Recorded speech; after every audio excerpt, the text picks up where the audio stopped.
Hi అందరికీ నమస్తే. మీ సత్యాన్వేషి. Honey Johnson యొక్క కాల్ రికార్డింగ్, అతను చేసినటువంటి మోసాలు, దోపిడీల గురించి మీతో పంచుకోవాలని, అలాగే అతని కాల్ రికార్డింగ్ కూడా ఈ వీడియో చివరన అటాచ్ చేస్తాను, చూడండి. హనీ జాన్సన్ అనేటువంటి వ్యక్తి చేసినటువంటి మోసాలని బయట పెట్టేటువంటి ఉద్దేశంతోనే మీ ముందుకు రావడం జరిగింది.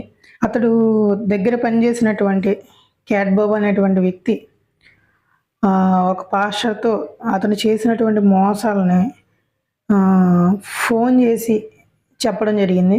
క్యాట్ బాబు కొద్ది సంవత్సరాల క్రితం హనీ జాన్సన్తో విడిపోవడం జరిగింది కొద్ది కారణాలు బట్టి. సో అప్పుడు ఆ టైంలో ఒక పాస్టర్కి ఫోన్ చేసి అతను చేసినటువంటి మోసాలని డిస్కషన్ చేయడం జరిగింది. ఆడియో రికార్డింగ్ లీక్ అయింది. దాన్ని మీ ముందుకు తీసుకొస్తున్నాను. ఆడియో రికార్డింగ్ కాలింగ్ వినే ముందు కొద్ది మాటలు చెప్పాలని మీతో ఆశపడుతున్నాను. ఏంటంటే, హనీ జాన్సన్ అనేటువంటి వ్యక్తి 7 సంవత్సరాల క్రితం అతను సోషల్ మీడియాలోకి రావడం జరిగింది. అది కూడా ఈ వీకేఆర్ అనేటువంటి వ్యక్తి ద్వారా సోషల్ మీడియాలోకి రావడం జరిగింది. అయితే ముందు అతడు చాలా నిజాయితీపరుడిగా, నేను మాత్రమే ఏదో క్రైస్తవుని, నేను మాత్రమే భారతీయ క్రైస్తవుని అని చెప్పుకుంటూ ప్రజల ముందుకు వచ్చి ప్రజల ఆదరణ పొంది, క్రైస్తవుల ఆదరణ పొంది, అతడికి యూట్యూబ్లో ఫాలోవర్స్ పెరగగానే ఇప్పుడు ప్రస్తుతం 1,53,000 మంది అతన్ని ఫాలో అవుతున్నారు.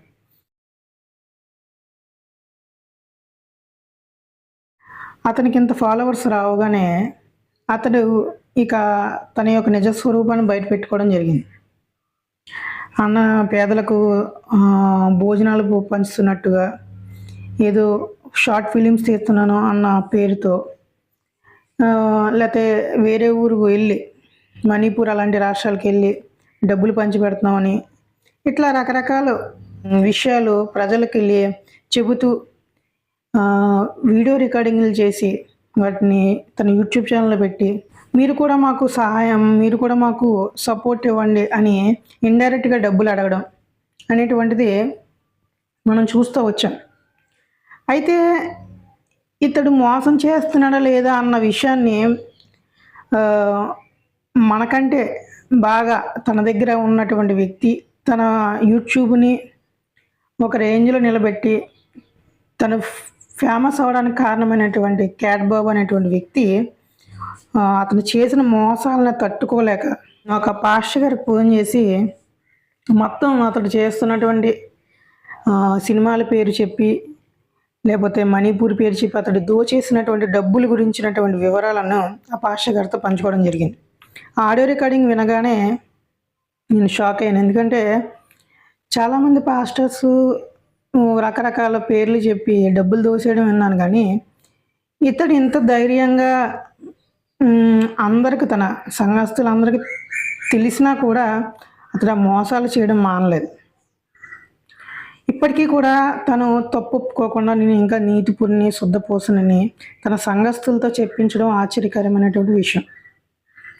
1,53,000 మంది సబ్స్క్రైబర్లు ఇతడు భాగవతం రానప్పుడు ఉన్నారు. ఇతని భాగవతం బయటకు వచ్చినాక కూడా అంతే మంది ఉన్నారు. అంటే ఈ 1,53,000 మందికి ఇతడు ఇంకా నచ్చుతూనే ఉన్నాడు.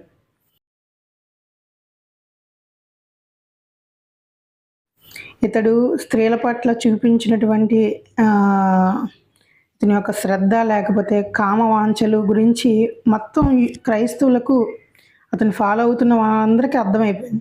కానీ అతన్ని ఇంకా ఫాలో అవడం పట్ల వారికి ఉన్న ఉద్దేశం అంటే నాకు అర్థం కావట్లేదు. మరి హనీ జాన్సన్ని ఎందుకు ఇంకా 1,53,000 మంది సబ్స్క్రైబర్స్ ప్రోత్సహిస్తున్నారు అనేటువంటిది వాళ్ళే ప్రశ్నించుకోవాలి. ఎందుకంటే మీరు ఎప్పుడైతే అతన్ని ఫాలో అవుతూ ఉంటారో అతని యొక్క మోసాలను, లేకపోతే అతడి చర్యలను సమర్థించుకుంటూ ముందుకు వెళ్తూనే ఉంటాడు తప్ప అతడు మార్పు చెందడానికి అవకాశం ఉండదు. కాబట్టి అతడు చేసినటువంటి ఏదైతే ఒక పాస్టరు స్థానంలో ఉండి చేయకూడనటువంటి కార్యాలన్నీ అతడు చేస్తూ వస్తున్నాడు.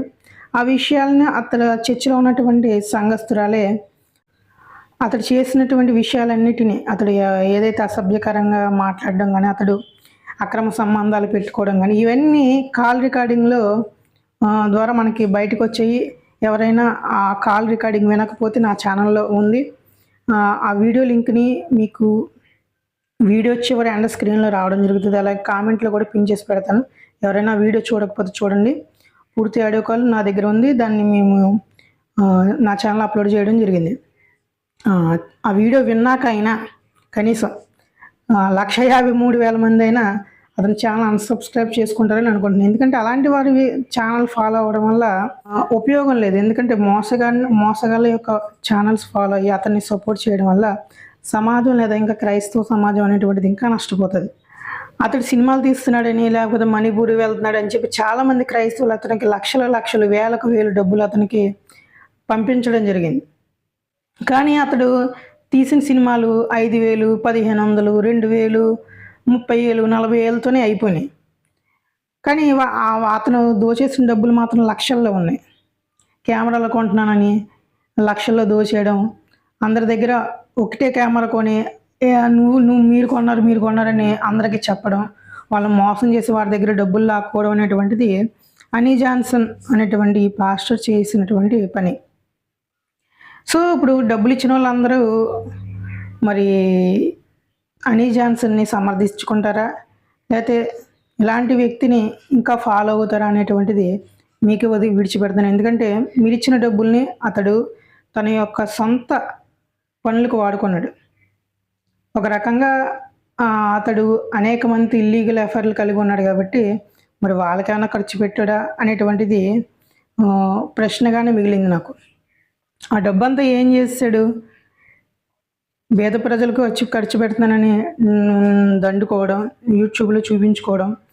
ఎప్పుడైతే నువ్వు వీడియోలు పెట్టి నేను ఎంతమంది పేద ప్రజలకు ప్రతిరోజు అన్నదానం చేస్తానని వీడియోలు పెట్టావో అప్పుడు క్రైస్తవులు నీ ఫోన్ నెంబర్కి ఫోన్పే చేసేటువంటి అవకాశం ఉంది. ఎందుకంటే ఇతని యొక్క ఫోన్పే నెంబర్ ఇతని ఫోన్పే నెంబర్ మీకు కావాలంటే అది కూడా ప్రూఫ్ మీకు స్క్రీన్ షాట్ రూపంలో చూపిస్తాను చూడండి.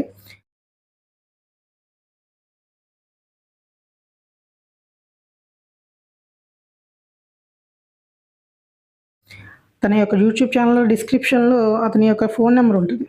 ఆ ఫోన్ నెంబర్ని ఫోన్పేలో కొడితే అతని యొక్క ఫోన్పే ఐడి వచ్చేస్తుంది అందులో.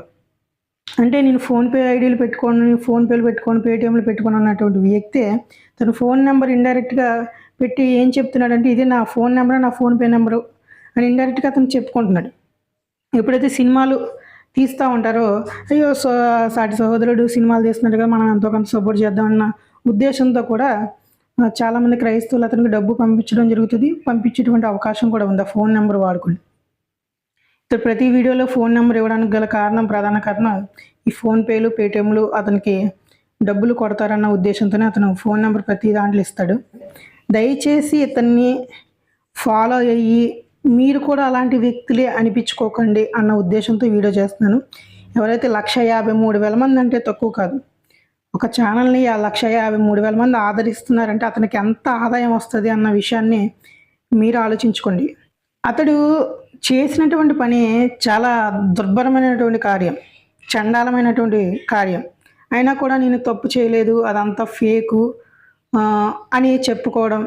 ఎవరైతే బూత్ ఆడియో కాల్ ఎవరైతే బయట పెట్టారో ఆమె మళ్ళీ నేను అనుకోకుండా జరిగిపోయింది, అది ఎప్పుడో జరిగిపోయిన విషయం, దాన్ని ఇప్పుడు రచ్చ చేస్తున్నారు, జరిగిపోయిన విషయాన్ని ఇప్పుడు ఎందుకు తీస్తున్నారు, అది అయినా మీరు అనుకున్నట్టు దాని ఉద్దేశం అది కాదు, అది పూర్తి ఆడియో కాల్ వేరే ఉంది అని కవరింగ్ చేసుకోవడం.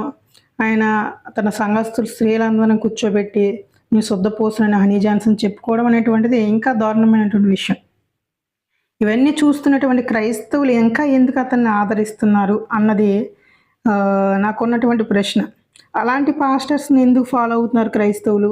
153,000 మంది ఫాలో అవుతున్నారంటే అతని యొక్క వ్యక్తిత్వం ఆ ఫాలోవర్స్కి నచ్చిందా, లేకపోతే అలాంటి వ్యక్తిత్వమే ఆ 153,000 మంది కలిగి ఉన్నారా అన్న ప్రశ్న కూడా నాకు వస్తూ ఉంది. సో నేను చివరిగా చెప్పేది ఏంటంటే దయచేసి అతని ఛానల్ని అన్సబ్స్క్రైబ్ చేసుకోండి ఈ ఆడియో కాల్ విన్నాక అయినా. ఎందుకంటే ఈ ఆడియో కాల్లో చాలా క్లియర్గా ఆ క్యాట్ బాబ్ అనేటువంటి వ్యక్తి ఒక పాస్టర్ గారికి అతను చేసినటువంటి మోసాల్లో కొన్ని మోసాలను డబ్బు పరంగా చేసినటువంటి అతని మోసాలని కొన్నిటిని మాత్రమే అతనితో పంచుకోవడం జరిగింది. మరి ఇంకా ఎన్ని మోసాలు చేసాడు అన్నది ఆ క్యాట్ బాబుకి తెలియాలి. ఆ క్యాట్ బాబు కూడా ఇప్పుడు ప్రస్తుతం మళ్ళీ తిరిగి హనీ జాన్సన్ దగ్గరికి వచ్చేసాడు. తిరిగి వచ్చేసి మా హనీ జాన్సన్ చాలా సొద్దపూస, ఏదైతే ఆడియో రికార్డింగ్స్ బయటకు వస్తున్నాయో వాటిని ఏం నమ్మకండి, అదంతా ఫేకు, అవి ఎడిటింగ్ చేసి పెట్టారు అని సమర్థించుకోవడానికి అతడు ప్రయత్నిస్తాడు. మరి అతడు క్యాట్ బాబు అనేటువంటి వ్యక్తి భేదవాడు అయి ఉండడం వల్ల మరి హనీ జాన్సన్ ఏదైనా డబ్బులు ఇస్తానన్నాడో లేకపోతే ఏదైనా బెదిరించాడో తెలియదు, కానీ మళ్ళీ తిరిగి తన దగ్గరికి వచ్చేసి మా వాడు శుద్ధపూస అని మళ్ళీ లైవ్ వీడియోలు పెట్టి చెప్పడం జరుగుతుంది. సో నేను చెప్పేది విషయం ఏంటంటే, క్రైస్తవులారా దయచేసి మోసపోకండి, ఏ పాస్టర్ని గుడ్డిగా నమ్మకండి, బైబిల్ ఏమి చెప్తుందా అన్న విషయాన్ని మాత్రమే గ్రహించండి. అంతగా మీకు యేసుక్రీస్తుని కానీ యెహోవా దేవుని కానీ ఫాలో అవ్వాలనుకుంటే ఇంటి దగ్గర కూర్చుని బైబిల్ చదువుకోండి, కానీ చర్చికి వెళ్ళి మీ అమూల్యమైనటువంటి ఏవైతే డబ్బులు ఉన్నాయో లేకపోతే మీ టైం కానీ సేవ్ చేసుకోండి. చర్చికి వెళ్ళి మాత్రం వాటిని దుర్వినియోగం చేసుకోకండి, ఇలాంటి మోసగాళ్ళ చేతిలో పడి మోసపోకండి అన్న ఉద్దేశంతో ఈ వీడియో చేస్తున్నాను. మరో కొత్త విషయంతో మీ ముందు మీ సత్యాన్వేషి. ఈ వీడియోని చూడండి. ఈ వీడియో నచ్చితే కనుక అనేక మందికి షేర్ చేయండి. క్రైస్తవులలో మేల్కొల్పాలి అన్న ఉద్దేశం ఎవరికైనా ఉంటే కనుక, క్రైస్తవ నా తోటి సహోదరుని మేల్కొల్పాలి, ఎలాంటి వ్యక్తుల చేతిలో మోసపోకూడదని ఎవరైనా అనుకుంటే కనుక దయచేసి ఈ వీడియోని అనేక మందికి షేర్ చేసి మీ అభిప్రాయాన్ని, హనీ జాన్సన్ పట్ల మీకున్నటువంటి అభిప్రాయాన్ని కామెంట్ రూపంలో తెలియజేస్తారని కోరుకుంటున్నాను. అంతవరకు బాయ్. ఎంత నా శ్రీరామరాజ్యంకి ఎంత 1600 తీసానన్న సినిమా. అది 1600 అన్న. త్రేతాయుగంలో కలియుగమానుడు 2500 అన్న. దానికి 1,50,000 ఒక్క లింగమర్మంకి 20,000 దగ్గర అయిందన్న. పట్టుకుని 50,000 ఖర్చు పెట్టి తీసిన సినిమా వాడు లేదన్న. మహా అయితే ఇది ఒక 35 దగ్గర ఏముంటది దగపని దేవుడి భార్య. అది కూడా ఎవరైతే యాక్ట్ చేయడానికి వచ్చిందో ఆ అమ్మాయి 20,000 వచ్చి యాక్ట్ చేసి మళ్ళీ 20,000 డొనేషన్ ఇచ్చేళ్ళింది. వాళ్ళ నాన్నగారు పంపించారనమాట 20,000 డొనేషన్ మూవీ కోసం అని. ఆ అమ్మాయి వచ్చి యాక్ట్ చేయడమే కాకుండా 20,000 డొనేషన్ కూడా ఇచ్చేళ్ళింది. వాడు దేవుడిని మోసం చేస్తున్నాడు, ప్రజల్ని మోసం చేస్తున్నాడు. పైకి కనిపించట్లేదు. దేవుడు గట్టిగా కొడతాడు చూడుతున్నా అన్న. నేను చెప్పానన్నా ముందే. ఎందుకు అని అంటే మళ్ళీ మోసం. ఇప్పుడు నువ్వు యథార్థంగా బ్రతికి 1 రూపాయి తిను, అంతే కదన్నా. నువ్వు కష్టపడకుండా దోచేసుకుందామనుకుంటే ఎలాగా? 100 రూపాయలు వస్తే ఇప్పుడు ఒక 50 రూపాయలు తిని ఒక 50 రూపాయలు అయినా సరే ప్రభు కోసం ఖర్చు పెట్టాలి. అసలు రూపాయి ఖర్చు పెడతలేదు కదా. లేదు, ఏం చేస్తున్నాడు? దేనికి పెడుతున్నాడు అన్న. ఇది ఎంత 1,00,000 రూపాయలు అవసరమైంది అనుకో అన్న. 1,00,000 రూపాయలే కావాలి ఆ పనికి. కానీ ఇతను అడగడం వల్ల అది 1,00,000కి చాలా ఎక్కువ రేట్లు వస్తుంది. అవును, అది వచ్చేగా ఇదిగో నాకు 1,00,000 రూపాయలు ఇక్కడతో అయ్యింది అని చెప్పి ఆ 1,00,000 రూపాయలు నాకు ఇది ఎక్కడ తెలిసిందంటే అన్న, ఒక కెమెరా కోసం అనమాట. కెమెరా కొనడం కోసం అమెరికా నుంచి ప్రభాకర్ గారు అని ఒక ఆయన ఉంటారు పాపం. ఆయన ఇంకొకరు ఎక్కడ నుంచో ఒక 3 అన్న. సార్ నేను కెమెరా కొంటా సార్. అలాగే సార్ అమౌంట్ ఎంత అవుతుందని చెప్పి కెమెరా కొనేసిన తర్వాత ఒక్కొక్కరికి చెప్పేశారనమాట. ఇదిగోండి మీరు ఇచ్చిన అమౌంట్ కెమెరా కొన్నా, ఇదిగోండి మీరు ఇచ్చిన అమౌంట్ కెమెరా కొన్నా. అలా అని పేరు చెప్పుకోరు కదన్నా. ఒక బ్రదరు ఇలా చేశారు అని చెప్పి చెప్తారు అంతే. నేను చేశానన్నా. ఈ ఫోన్ కాల్ సంభాషణలో ఆ క్యాట్ బాబ్ అనే వ్యక్తి వాస్తవాలు మాట్లాడాడు. ఇవన్నీ నాకు తెలుసు, కానీ ప్రజలకు మాత్రం షార్ట్ ఫిలిం తీస్తున్నాం డబ్బులు లేక ఆగిపోయిందని ఒక్కొక్క వారం వాయిదా వేయడం, ప్రజలను సహాయం అడగడం, ప్రజలకు నిజం అనుకుని వేలకు వేలు లక్షలు సహాయం పంపించడం. అలాగే ఒక కెమెరా కొనే విషయంలో కూడా మీరు చూశారు. ఒక కెమెరాని 4 కొంటారన్నారు. ఒకరికి కొంటారన్న సంగతి మరొకరికి తెలియదు, మరొకరు కొంటారన్న సంగతి మరొకరికి తెలియదు. ఇది ఎందుకు జ్ఞాపకం చేశానంటే, నేనేదో నీతిమంతుడిగా కనపరుచుకున్న గోరి కాదు, హనీ జాన్సన్ వ్యవహార శైలి ఎలా ఉంటుందో మీకు చూపిస్తున్నాను. ఇలాంటి సంగతులలో కూడా హనీ జాన్సన్ యథార్థంగా ప్రవర్తించాలని నేను ప్రేమతో ఈ సంగతిని చెబుతున్నాను. చాలా మంది అంటారు అన్న, ఈ సంగతులన్నీ ఫోన్ లో చెప్పొచ్చు కదా. ఫోన్ కాల్లో చాలా సార్లు చెప్పి చూసాం. ఫోన్ కాల్లో చెబితే వినే రకం కాదు ఆ వ్యక్తి.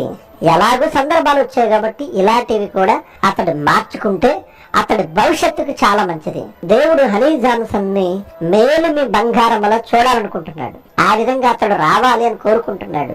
నేను మనస్ఫూర్తిగా కోరుకుంటున్నాను. అతడు పరిపూర్ణంగా మారి దేవుడంటే కనీసం భయము భక్తి లేని, తాను చేసేది రైటా రాంగ్ అని ఆలోచించకుండా తన బుద్ధి మీద ఆధారపడి వెళ్ళే ఆ అనిల్ లాంటి వ్యక్తితో కలిసి కాకుండా యథార్థంగా దేవుని వాక్యాన్ని చేతబట్టి అవసరమైనప్పుడు కౌంటర్స్ ఇస్తూ యథార్థంగా అనిల్ జాన్సన్ గారు ఈ సమాజం ముందుకు రావాలని నేను ప్రేమపూర్వకంగా ఆయన ఆహ్వానిస్తూ కోరుకుంటూ, ఆయన కొరకు, ఆయన కుటుంబం కొరకు, వారి జీవితంలో ఏర్పడిన ఈ అలజడికి అతడు గాని అతని కుటుంబం గాని కృంగిపోకుండా మనోధైర్యంతో ముందుకు రావాలని మీరు కూడా మీ అనుదిన ప్రార్థనలో జ్ఞాపకం చేసుకోండి.